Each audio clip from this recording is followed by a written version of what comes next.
had no guidance as such, or I didn't really know what it took. How you decide to go for an MBA, why you picked Oxford. After the application, I had given the GMAT again. How is an interview in general at Oxford? Like, is it the admissions committee who interviews you, or is it the alumni who interview? It really depends. We heard that you're one of the youngest students in the cohort. It's a blessing. And how is the entire process like for you?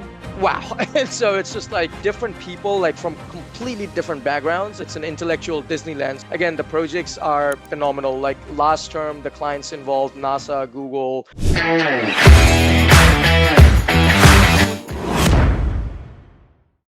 Hi Anurag, how are you doing? How is the UK treating you?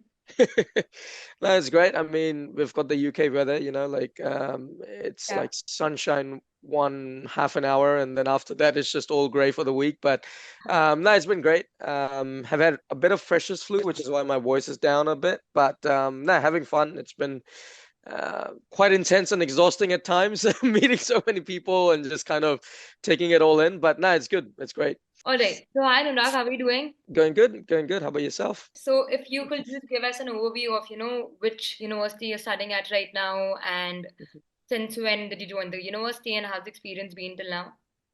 Sure. So yeah, I'm currently pursuing my MBA at Oxford, and I've joined about a month back because they start here around the end of September.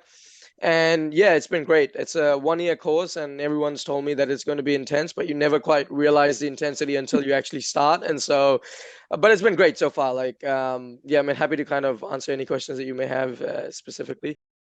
Perfect. Super cool. We heard that you're one of the youngest students in the cohort. So how does that feel?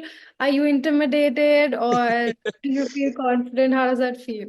Like I think on a personal front, it's a blessing because you've got people who are a few years older than you, not too old, and so you can sort of map out, like how to live your life, let's say. And some people have really got it sorted on a personal front, and you're like, I want to walk that path. And so I guess it kind of gives you that blueprint at a personal level, but professionally, I think the cohort is just so diverse that yes, being the youngest also means you've got the greatest amount of imposter syndrome out there. But at the same time, I think it really helps just learning like the different backgrounds that people have. Like the first question I've been asking to most people is, how did you even know that this was a career path out of undergrad? And so there's someone in our cohort who is a program manager at National Geographic. Her documentary just came live on television, being broadcasted around the world, and I'm just like, these are the kinds of people it's just a privilege to meet. And so yeah, it's been a fantastic experience. I think the age doesn't really count as much anymore because people are just so diverse, and so I think it's just the exposure that really is the most valuable aspect of it. Yeah, and I think the most important part of an MBA is to build that network and to learn from the people you study or you are in the program with. And these are the people who are going to be your network now. So that's very, very cool, right? Super interesting to know. Maybe you can start by telling us how you decided to go for an MBA, why you picked Oxford, and how was the entire process like for you? Sure, and I do kind of tend to ramble a lot, so if you feel like I'm kind of going off the rails, just bring me back on track. But yeah, happy to share. So, um, I'll kind of give you a bit of context first, because then it will sort of, I guess, make sense in terms of why I decided to pursue masters. So I'm originally from India, but my father had a transferable job, so we basically, growing up, lived in several different parts of India. Switzerland for a brief while, and then eventually in New Zealand, which is where I completed my high school and undergrad. So I did my undergrad in civil engineering, but started work as a structural engineer. And fairly quickly, I think I sort of realized that this is not perhaps what I want to be doing in the long term, just because structural engineering felt a little bit repetitive. And to be fair to the industry, I think it's also because I was a graduate, and the kinds of tasks that get passed down to a graduate are the ones that no one else in the office wants to pick up. And so it was an interesting experience. And so one of the things that I did there was we had a data analytics team internally in the company whom I reached out to, and we sort of collaborated to automate some of the workflows that were repetitive. And then through that experience, there was this new opportunity that kind of spawned, which was that, like we've got all these awesome ideas for innovation and automation in our industry, which is typically quite lagging behind in this space. But there's not like a structured process to sort of support these initiatives. And so I then basically set up by having some conversations with some of the senior leaders, an innovation kind of network, which was essentially going to be like I speak to the different senior leaders in the different business units and just kind of collate the innovations that are out there and help draft those business cases, and then try and secure that funding so that we can deploy capital towards R&D. And so I think this was my sort of first real exposure towards, a commercial lens, and also kind of speaking to clients and then understanding what kind of projects they have in the pipeline, so that we can sort of orient our innovation development in such a way that when the projects hit the market, we're sort of primed to actually work on those. And so I was like, as I was getting more and more involved in these sorts of things, I wanted to kind of pivot away from pure engineering and more into these areas. And that's when I started applying for consulting, because consulting basically allows you to engage with a whole host of companies, not just like one company that I was currently intimate with, and also across different sectors. And so applied for a bunch of different consulting firms, and got rejected in every single one of them. Had around like 10 or 15 interviews. So this was back in Australia, and there's also a reason there, because I basically had no guidance as such, or I didn't really know how, like, what it took to sort of actually, crack these interviews. And so I like to give you an example. I don't think most people would be this underprepared, but for me, like, I figured what a case interview was in the actual interview. So my first ever case interview was the actual interview. So needless to say, it didn't go that well, but it was an experience. And so I was like, okay, cool. I kind of want to pursue this area, and I definitely need to improve, and there's a lot that I need to kind of develop. And so I actually was applying for masters in management programs. Like, once those slew of rejections came in, I was like, no, it's fine. Part of the reason that I'm sort of also applying for the master's programs was because my parents had again shifted during COVID to London. And so it was like, okay, I want to pivot out of engineering and also move closer to family. And so a master's is like a great way to go. So I was applying for masters in management programs. I remember I also reached out to you guys during that period for some support. So that was good. You guys kind of provided a little bit of framework in terms of how to go about thinking and crafting that story. But unfortunately, those I think applications didn't work out. I only applied for LBS, Masters in Management program, and I think on reflection, the reason it didn't work out was I applied for round 2 or round 3 at a 650 GMAT, and I had an Indian passport, so it's like a recipe for disaster at that point. So yeah, it didn't work out then. But after that, fast forward in 2023 December, my younger brother, he got his conditional offer to join Oxford for maths and stats at undergrad. By that point, I just clocked in at 2 years of work experience. And so I was ineligible to apply for any of the masters in management programs. And then I basically reached out to the admissions team at Oxford for the MBA, and asked them, like, look, I know your average is 5 or 6 years, but and I've got 2. So do you recommend that I even bother applying, or do you suggest I wait? And they said, look, if you're 100% certain that you want to pivot out, then we recommend you apply. And if you have like even like a 0.001% doubt, like, oh, maybe engineering is something that I'll continue doing, then give it a few more years, gain that professional maturity, and then look to apply. And so I was like, no, I'm fairly certain that I want to pivot. And then, yeah, just drafted the application. I had given the GMAT again, so wouldn't say I had a stellar score or anything. It was just like I'm bang on average when I got that 645 in the focus, so it's like a 700 equivalent in the old GMAT. So I was like, okay, I'm average. Moving on to the essays now. So yeah, I think the essays is where it really makes or breaks, especially if you've got like something that's off the beaten path. Like for me, I've got an engineering background, which I wouldn't say is too off the beaten path, because there's quite a few engineers here. And also, if you basically have, like something that's standing out in like a quote unquote potentially negative or doubtful way, which was for me the years of experience. So I think it's in the essays that you can really like kind of show that you've put some thought, effort, whatever into it. So yeah, the essays for me were super important. And yeah, like one of the other things I would also mention is because this was not like my make or break kind of application, like I was like, okay, 99% chance it's not going to work out. Let's just see how it goes. So I didn't really like try to quote unquote, game the system or anything. It was just like, this is my story. Now give me feedback kind of a thing. And so it just clicked one after the other, got the interview, and then most of the interview was kind of me trying to extract as much value as I could because the interviewer happened to be a ex BCG recruiter for like 6 or 7 years in London. So I was like, just I don't care if you accept me into Oxford. I just want as much of your wisdom as I can through this. And so it was, but we could go into that if you wish later on. But yeah, that's kind of like the rounding up of the story. What was your interview experience like? I mean, super glad to hear your entire story. It was not a very straightforward ride. It was bumpy Yeah, like most of the applications. So yeah. that's fair. But how was your interview process like? And how is an interview in general at Oxford like? Is it the admissions committee who interviews you, or is it the alumni who interview you? And how is the process like? Yep, sure. So yeah, to answer your second question first, it really depends. So there's some, especially like if they're going to give you a scholarship, I think it's generally the admissions committee that does it.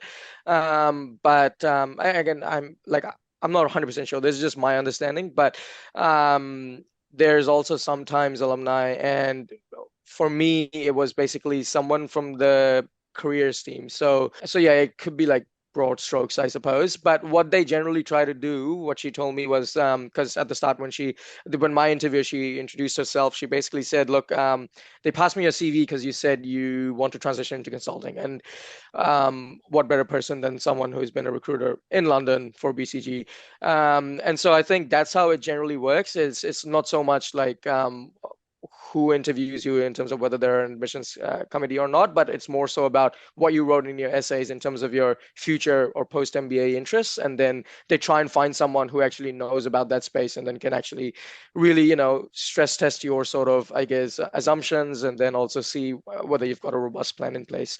So, in regards to your previous question, like how was the experience? So the interview structure is, I think, from memory around 30 minutes or so. I don't think it's scheduled for an hour. I think it's scheduled for like 30 minutes or 45 minutes. Can't remember exactly, but mine overran quite a bit. So we spoke for about an hour. And it was super conversational. It was nothing like, where they're trying to like quiz you or anything like an FBI, nothing like that. It was super conversational. But the main focus of the interview, I think, really depends on your application. Like it's extremely contextual based on your CV, based on what you wrote in your essays and things like that. And so maybe one advice that I can sort of extrapolate out to every applicant out there would be that just know your story well, like in terms of what's your background, what's your future post MBA goal, and how this MBA and this particular school kind of helps you get there. I think that should be bulletproof. And also sort of knowing every single thing that you've listed in that CV, you kind of have like a, 2 or 3 levels down of whys. Like it's like, okay, why did you do it this way? Why not that way? What did this stakeholder say? Or why did you think that they were, of a different opinion to you or whatever? Like I'm just saying, like have those bits nailed down. And after that, where the interview goes really is contextual based on how you say things, what you say, and whatever. Having said that, though, I think there is one advice that I can give here is you can extend a bit of control in terms of how the interview goes if you have a really strong tell me about yourself, because then if you have some interesting bits peppered in throughout that answer, because that's the question that almost every interviewer will ask, Yeah. then you can sort of control the direction of the interview. But in terms of my like interview specifically, the questions were well, they started with the standard tell me about yourself, and then frankly I don't quite remember exactly like what question was asked after what, because it kind of depended on what I said. But I could say the major themes of the interview was like the interviewer trying to really understand whether like it was the right step for me, like just to do the MBA straight after only 2 years of work experience. Because on the Oxford website, it says you have to have a minimum of 2 years of work experience to even apply or to be even considered, like things like that. So the major theme was, or my major goal was to be able to communicate that conviction that I had to her. That look, it makes sense. I've thought about it. This is the natural next step. And so that was the main thing. And luckily, I think another sort of advice that I can give people is LinkedIn is a superpower. Like I reached out to quite a few alums, and not just like alums from Oxford, but like, so I happened to connect with someone through the GMAT club. So it was the most, like unassuming of places. And that person was very, very generous enough to kind of give me mock interview practice. And in that mock interview as well, he told me that, you've got 2 years of work experience, have your answer to why MBA now and not 2 or 3 years later bulletproof. And so what I'm trying to say is, if I didn't have those kinds of, I guess, connections, and they would have been generous enough to actually host these mock interviews, I wouldn't have even known. I would have probably gone blind. And so LinkedIn or just any kind of forum, I don't know, Reddit, GMAT Club, whatever there is, like leverage those, because we're in the 21st century, and you don't have to have somebody who you know in your immediate family to get that advice. People are out there. It's a numbers game, but yeah, like it's available. Yeah, that was like the first major theme, is like them trying to kind of really understand if this is the next step, valid next step. And then after that, sort of following on from that, they wanted to see how much research or how realistic I was in terms of my post MBA goals as well. Like typically, when you're applying and you're drafting these essays, people like to give them like a sort of 30-year plan. It's like, oh, I want to be a CEO or something, or I want to start a startup or whatever, which is good. Like there should be some element of that ambition baked in. But for me, it was really just being super clear in showing them that, look, my post MBA target is consulting, and within consulting, obviously, you've got these companies that are great in this market. But having said that, I also understand the challenges of these markets, and so, which we could get into in a bit. But and so I'm flexible in terms of, it doesn't have to be these companies. It could be these other companies who have focus areas in these specific industries, which aligns with my background. And also, I'm quite flexible in terms of the geography. So it doesn't have to be like, if I'm doing an MBA at Oxford, that I have to get a job in London. I'm kind of fairly flexible given my age and adaptability and stuff like that. So what I'm trying to say is just really have a bulletproof story, and then kind of try and predict, put yourself in the shoes of the interviewer and think that, what is it in my story that casts the biggest doubt? For me, it was basically them, being really convinced that yes, the MBA is the next step for him, instead of 2 more years of work experience in his industry. And the second is that because typically most MBAs, they will have around 5 or 6 of years of work experience. When you're going out into the industry expects the same, right? That sort of expectation is baked in, where it's like, okay, if we've got a guy or a girl who is applying to our company and has got an MBA, then okay, they've got 5 or 6 years of work experience. Now that could prove to be a challenge if you're someone younger, because you're on 2 years, and then that might put you in a spot where it's like, no man's spot, where you're too old or too like overqualified to apply for like the typical post MIM kind of, or post undergrad exits, and yet at the same time you're quote unquote underqualified for like the typical post MBA exits.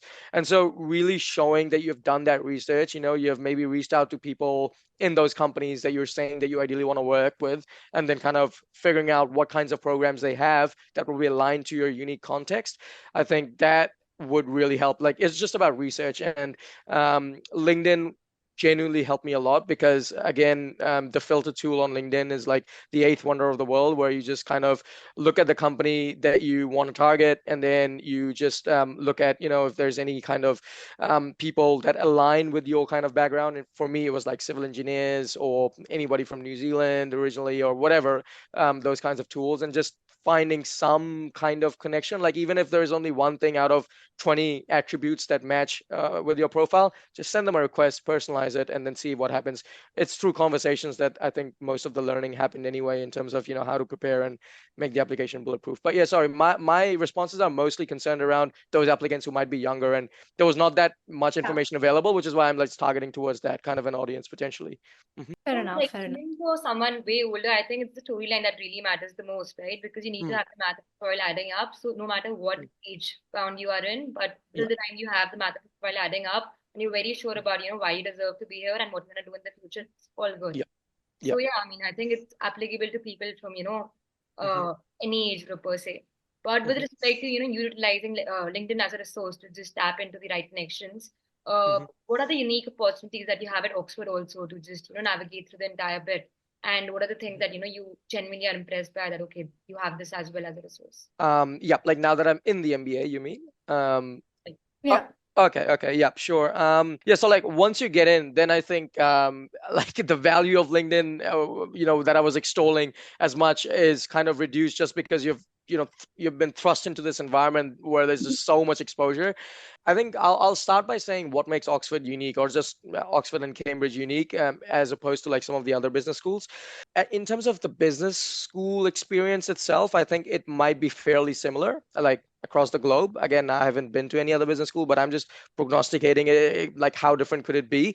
But what makes Oxford or Cambridge stand out is basically the experience outside of the business school. And so, because these are universities that are, 1,000-year old, they've got their own, like on the social and personal front, they've got their own traditions, like formal dinners and things like that, which actively foster that connection outside of business. So, like, for example, I'm chatting to someone who's a statistician, just submitted their PhD, and they were basically working on machine learning models that predicted when a word would change its meaning over time, given fairly limited context. And so I was like, how do you even apply this in the real world? And they were like, well, actually, we're now figuring out a lot of things about ancient Greek that we didn't know before. And I was like, wow.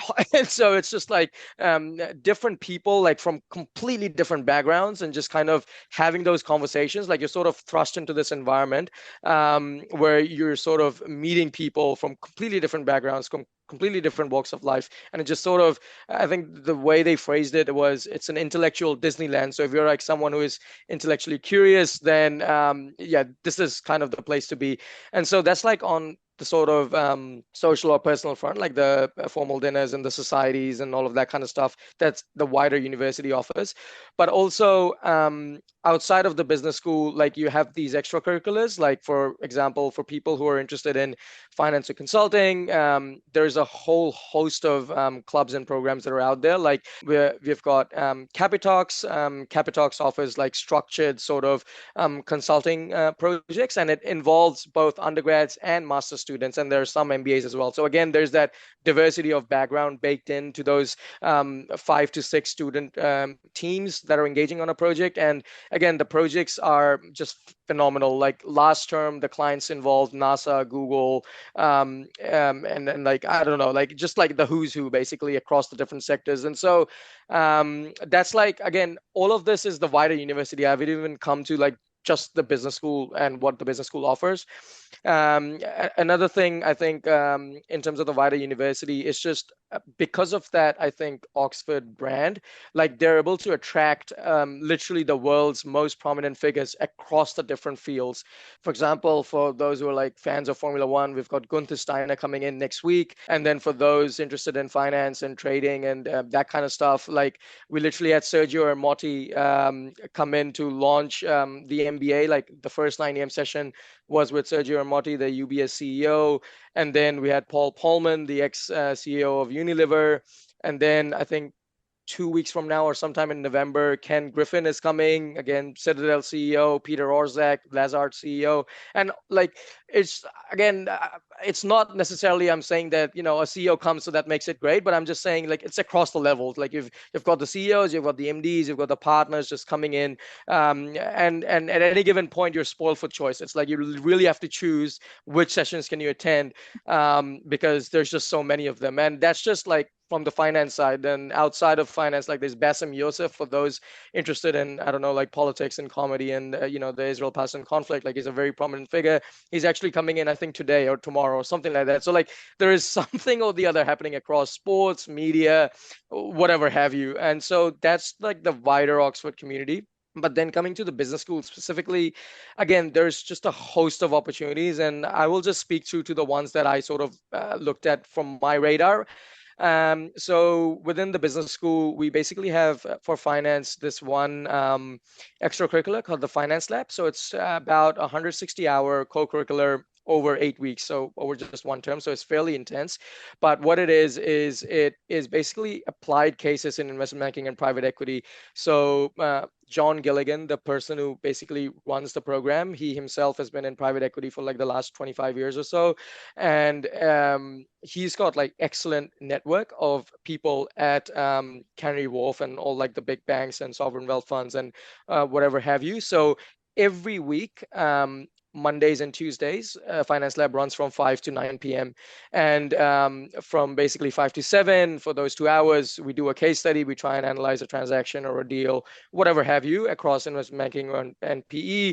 And we kind of discuss as a class, and John kind of gives us his input. And then after that, from 7 to 8, we have a company coming in. Like last week, it was Goldman and Morgan Stanley, and then this week is Investec and I don't know, DC Advisory or something. And then so it's every week there's like two different companies that come in on the Monday and the Tuesday, and it's all at like the MD and the partner level presenters who come in. And so from 7 to 8, we kind of look at some of their presentations around like a transaction that they have done in the recent past, and then from 8 to 9 o'clock, it's sort of like the typical networking drinks, like that kind of stuff. And I think for me personally, the biggest takeaway has been for someone from a like a completely orthogonal background with nothing to do with finance or business, it's just been like very, very formative, where you kind of get comfortable enough to conversate with them about whatever's happening in terms of the recent news in the financial markets. And so I think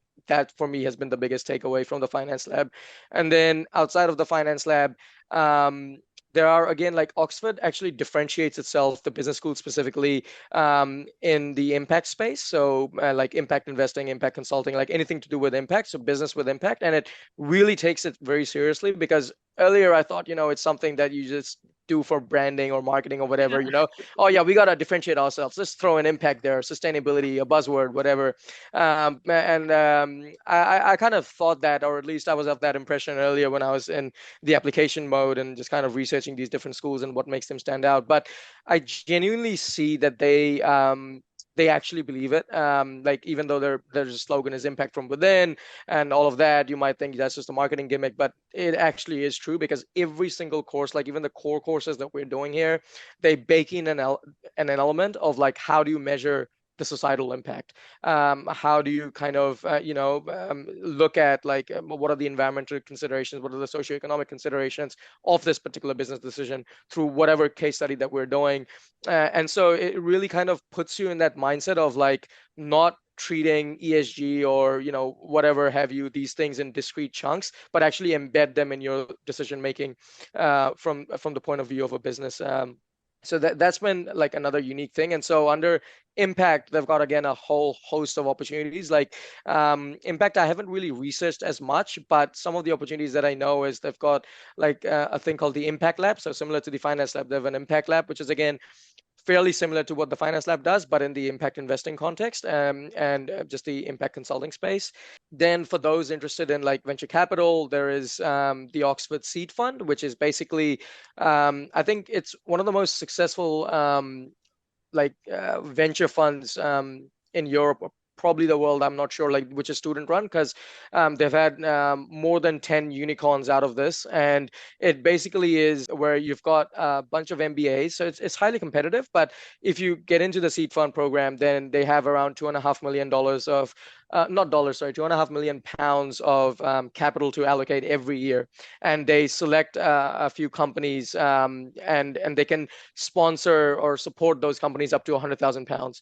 And so this is every year. So there's like a lot of capital that's flowing around at Oxford. And so if there is any, for example, anyone who's on the other side of the coin, like for example, you've got a startup idea, if you are linked to Oxford in any way, in other words, if you're a student or a staff, whatever, then you can basically be eligible to actually be considered. And so for founders as well, there's a very strong network of like entrepreneurship. And I think some point next week or the week after that, we've got the entrepreneurship forum happening, which is like a 1 day or a 2 day event where again, like founders from all over are coming in. And so, yeah, they really try to kind of drive that mindset of like impact, and also kind of embed that into like your entrepreneurship or any kind of other business courses. Trying to think, like, I think impact, entrepreneurship, I talked about the seed fund, finance lab. These are like the major ones that come to mind. Other than that, everything else is fairly standard that you will get from any other business school. Like you've got the clubs for consulting and finance, the different societies. Yeah, the other things I think will be fairly transferable, like what you can think of a typical business school it would have. But I think these are like the kind of quote unquote standout things for me. Yeah, I think Oxford and Cambridge have always been very fascinating considering the brand name and prestige that they bring with them. But also, like being student cities, we visited Cambridge and Oxford when we were in London, Mhm. and it just seems so much fun with so many student bars, student pubs, and Yeah, everyone yeah, knows everyone.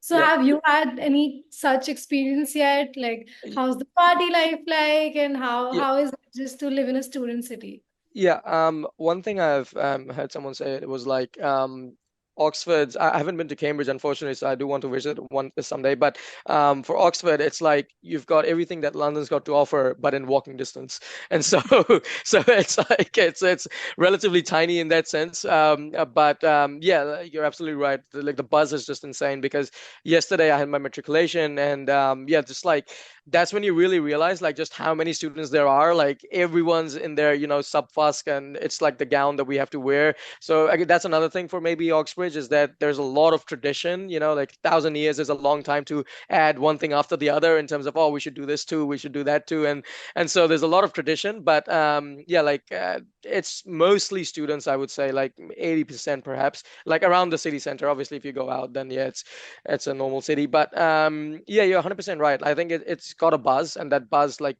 lasts till I mean, the latest I've been, to be honest, is not that late. I've probably only been like 1 a.m. or something. But yeah, it's like it still feels like it's as if all the shops are open, although they aren't. But it's still like so many people and everything. Yeah. And for me personally, I love to eat, and so Dishum opened I think yesterday, and so they've got like a 50% off for the entire week. So I'm just gonna be the most loyal customer to them over the course of this week. But yeah, other than that, I think it's great. Like, yeah, like you said, it's a student city, so it's got that buzz. And yeah, it's got, I think, everything that you would expect out of a student city. Let me just put it that way. For me personally, on the social front, the union has been amazing. The Oxford Union, because there not only do you get to meet like super cool people who you just probably read in newspapers, but also you get to meet them in like a very like intimate setting as well. Like they're just standing there with a glass of wine or something, and then you're just like conversating about, okay, tell me about that decision. And then you really realize like that public image and actual how they are in private are like so different, and there's like so much more to them than just those pixels that you see on your phone when you're kind of scrolling away and reading that headline. And so yeah, like just meeting as well. The second part is just meeting the people from grossly different backgrounds, just trying to understand like what kind of work they do, and the kinds of research that they're doing. I think that's been like the biggest highlight, like and that's only possible if you've got that wider university ecosystem and it's not like dedicated business school. And obviously that has its own advantages and disadvantages. I think um, to give a more realistic picture as well, the perhaps one of the downsides that I can think of is since you guys were based in London, that's also an advantage because most people want to work in London because most of the companies are in London, most of the opportunities are in London. So let's say if you're networking via LinkedIn or whatever, and you want to have a coffee chat, then it's just down the road for you.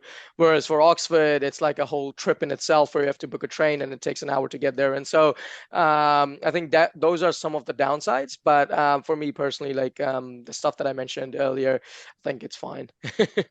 Yeah, yeah. I was asking that, I mean, you, as you mentioned, in the first part of the entire conversation that you were targeting consulting, right? And in Mhm, London specifically and in UK, even though you're not restricted in terms of the geography, but the mhm, recruitment starts 1 year prior, right? And mhm. being a 1 year course, I'm sure that already you must have started case study prep as you should Yeah, this week. But yeah. I mean, how's the process going for you as of now in terms of, specific resources, in terms of having that career advantage that Mhm, Oxford offers in terms of the career team or something of that sort? So just mhm. to highlight upon those. Yep, sure. So I actually recently got elected as well for this thing called the Consulting OBN. It's called an Oxford Business Network. So what it is basically, again, mostly student run, where we try and have partnerships with students, alumni, a careers team, and like basically companies to kind of drive those career outcomes. So yeah, I've been very much invested in this effort, so I can speak through. I think in terms of the ecosystem of opportunities within consulting at Oxford is huge. So I mentioned Capitalx briefly earlier in terms of actually getting involved in consulting projects. So that's something that's run at the university level. So not the business school, it's run at the university level. So that's one. And they also have like this thing called the consulting boot camp. If you're like not ready to directly engage on a project, then they have a boot camp which runs for 1 term. And that's one of the advantages of Oxford perhaps, is that we've got 3 terms. And so that means that it's fairly intense. But at the same time, it also gives you that opportunity that, okay, to prioritize basically. So if you're like, okay, I'm super busy in 1 term, so I'll try and apply for the 2nd term. Or if not the 2nd term, I'll try and apply for the 3rd term. So it gives you a bit of flexibility. Capitalx runs, I think, every term, the consulting project. And then outside of Capitalx, there's again 180 degrees consulting, which I think is there in every business school. So won't speak through too much about that one. That has an impact focus. And then outside of that, there is also Oxford Strategy Group. So Oxford Strategy Group is very similar to again Capitalx. But they only do strategy consulting projects, whereas Capitalx has engagements across like finance and consulting. But there's Oxford Strategy Group, which again does very similar student consulting projects. So these are like the 3 big ones that are outside of the university. Now, I mean, sorry, outside of the business school. And now within the business school, you again, as part of the MBA in term 3, which is called Trinity, you can basically choose to do a student consulting project instead of, let's say, 3 electives, like something like that. So it's like a structured way where the business school has partnerships with certain companies, and so you can actually get involved in a project. So that's like a very structured way. It's not like an extracurricular where which you're doing on top of your studies. It's like literally baked in your studies, and you get credit for that. So that's also one. So these are like all the engagement kind of things. Now, outside of that, just getting support. I think a lot of it is baked in. Like it's not this separate thing, because a lot of the things that you have to do in preparation for these case interviews, it's very, very transferable. Doesn't matter what job you do, like in terms of how to communicate succinctly, how to structure your problems, and like kind of developing that business acumen. It's transferable to anyone who is a business student. And so that's why, for example, in the first 2 weeks, we had presenters who were, I think, engagement managers at McKinsey coming in for like a 1 or 2 hour session in fairly intimate settings. Like as I think 2 engagement managers for like 30 people or so, and they had like an hour and a half session on like how to structure problems, like structured problem solving. It wasn't like specific to consulting, but it was like they were sharing that structured problem solving toolkit. And so that's like already baked in, and that's something that everyone in the cohort kind of went through.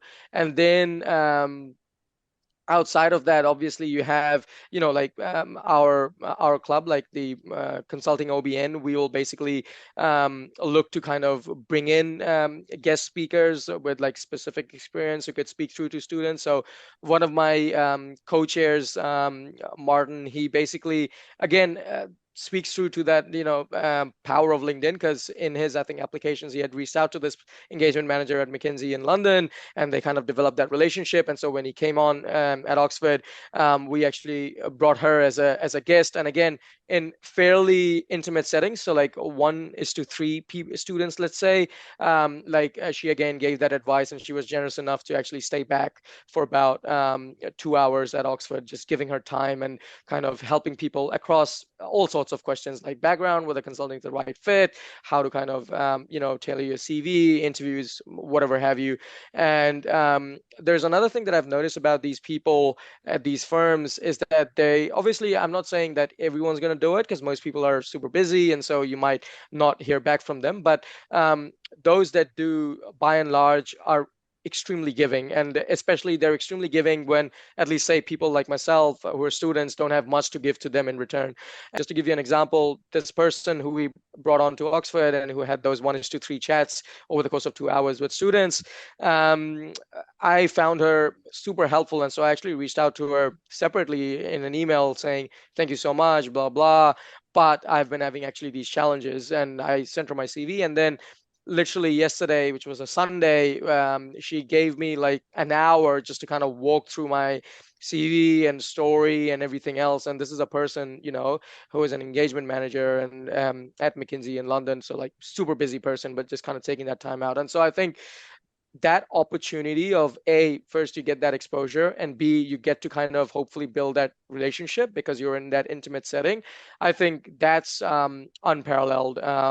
And then in terms of the more specifics around like practicing case interviews and things like that, again, because the, I think, fees are so high that they can kind of afford to provide a lot of free resources. So like Case Coach, it's free. Rocket Blocks is free. Job Test Prep is free.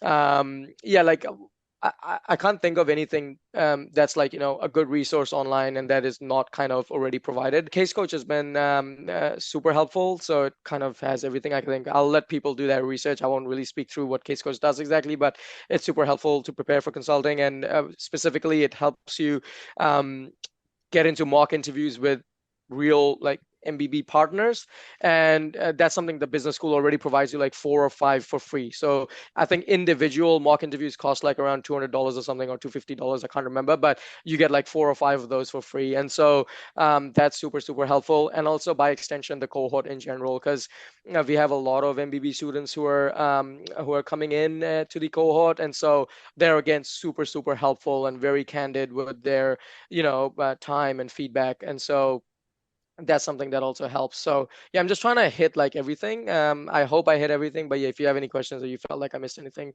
feel free to sing it I out. just want to ask here if you have already started Mhm. applying for jobs, or when does the Yeah. timeline, how does it work? So it depends by company to company, but most of the companies, I think they've already opened up, and they'll have deadlines around early November, in terms of the application, or yeah.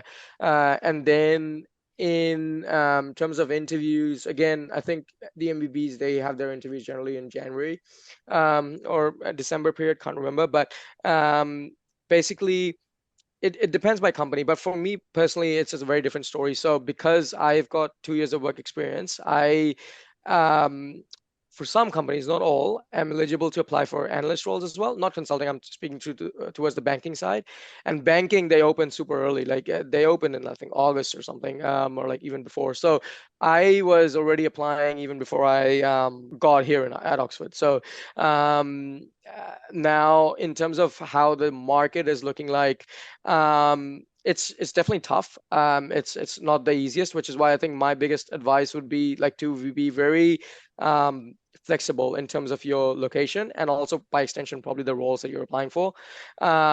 So consulting I can't really speak to as much, because I think it's kind of just begun, but banking definitely was extremely tough. And for consulting, I mean, the process is kind of currently ongoing as we speak. I mean, I'm personally currently just, doing those online assessments or whatever, those MBBs, they have their own like online case or whatever. So I'm kind of in that, I guess, aspect of that whole interview timeline. And so I can't really speak through as much in terms of how that's going to transpire, but it does look like it's going to be tough, which is why just being flexible in terms of the companies you're applying for, flexible being in terms of the functions you're applying for, and also flexible in terms of the geography. Like, if London doesn't work out, then maybe Birmingham or whatever. And if the UK doesn't work out, then perhaps other European countries. If you know a European language, great, that opens up like the rest of Europe. But then if you don't, then I think the Nordics are sometimes open to like only English speakers. And outside of the Nordics, you obviously have the usual, like the Middle East or potentially Singapore. I've heard actually Singapore is tough if you don't have a passport or like, some kind of working visa rights, because those companies have to kind of justify why they didn't take anyone local. Yeah. Just be flexible is the advice that I could give from my point of view. Fair enough, fair enough. All the very best for the process. It's going to be a bumpy ride, but Yeah, I'm going to work out for you. yeah, It does require a lot of resilience, a lot of, you just have to keep at it, and yeah. hopefully it won't be as hard for you. And Yeah, and that's what people like. Because I think this was Sergio, the UBS CEO. He said when people like look at like let's say someone's LinkedIn profile or CV or whatever, um, if it's got like a brand name on it, they think, oh, this guy's, like it's been like a smooth sailing for him, like the career's gone like this, but it is never this. It's just yeah, always, always, sometimes also going like this, and then you eventually go up. And so, yeah, you're 100% right. Like we just have to keep on applying. And then yeah, one thing I can say, actually, this is something that I should say, is getting into these places isn't like, okay, now you're done, like the work is done. Like I think it's just the work's begun, if that makes sense. Because maybe I don't know if a lot of people will think that way, but if there are some who think that way, I just want to throw it out there. It's like it's not like once you get in and you've got this stamp on your CV or whatever, that now all the companies are going to throw a red carpet and be like, please grace your presence with us. Like that's not how it works. And so you really have to utilize this opportunity. Just use that exposure as much as you can, and go out of your comfort zone in terms of don't just mingle with people who are of the same skin color or the background as you. Just actively seek out those different people from different backgrounds. And that's where I think the real growth happens, because I think it's natural. Most people tend to clan, like they see, oh yep, there's most New Zealanders over there, so I'll flock to them. Or I see a bunch of Indians, so I'll just flock to them. That's the most natural thing to do, and that's okay. But also at the same time actively seek out to kind of speak to different people. And also, yeah, just work hard in general, because once you get here, it's not like the work is done. I think the work's actually begun, because there's so much to do, especially in the Oxford context. It's just a 1 year program, so you are just engrossed. But I think the quality of the opportunities is what keeps us going. It's like it's very hard otherwise to get these experiences, and so it's like, nah, we'll just keep on going. But yeah, sorry, didn't mean to cut enough. you off there, but Nothing. I think it was great talking to you, and you gave a very good clarity upon various things. I mean, I low-key want to go to Oxford now, but it was a great conversation, and thank you so much for this. If you have any questions, please feel free to ask as well. But otherwise, all the very best for your job search. Wishing you all the very best, and I hope that it just works out sooner. no worries. I just want to end on saying also some of your LinkedIn posts have been helpful, even though I've kind of already started my MBA, but still reading through, I'm like, oh, that's something I could have done differently, or just even speaking through some of the insights. So I think keep doing what you're doing. It might feel like it doesn't have too much of an impact immediately, but I think the readers are definitely, I hope, are getting something out of value, because I'm sure deriving something out of it. So yeah, just keep doing what you're doing. And yeah, thanks. Well, happy to chat. So yeah, just let me know. And it's been a pleasure meeting you both. Easy. Thank you so much, Anurag. I'm sure this is going to help a lot of people. No And worries. again, thanks again for your time. Thanks a lot. Okay, yeah, guys, have a good one, eh? Nice See ya. speaking to you. Bye. Bye.